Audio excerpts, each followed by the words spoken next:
वो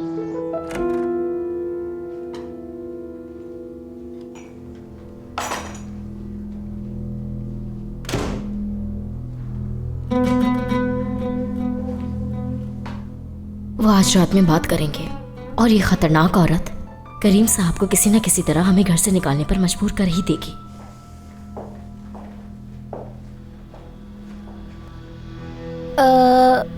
मुझे अंदर जाना चाहिए।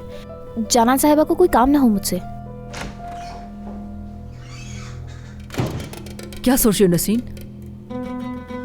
अम्मी, सुल्ताना साहिबा और करीम साहब आज शाम हमारे बारे में बात करने वाले हैं। हमें उससे पहले कुछ ना कुछ करना होगा। नसीन, मुझे अब कोई उम्मीद नहीं रही। अगर ये हमें घर लेके दे देते हैं, हम यहाँ से फौरन चले जाएंगे। मैं जानती हूँ कि आपको कोई फर्क नहीं पड़ता, लेकिन अभी भी मुझे उम्मीद है और मैं ये घर छोड़ने के बारे में कभी भी नहीं सोच सकती, क्योंकि अगर मैंने ये घर छोड़ा तो मुझे जिम और आतिफ जैसे लोगों का सामना करना पड़ेगा। आपको तो वो कुछ नहीं कहेंगे ना, लेकिन वो मेरा जीना अजाब कर देंगे, जानती है ना।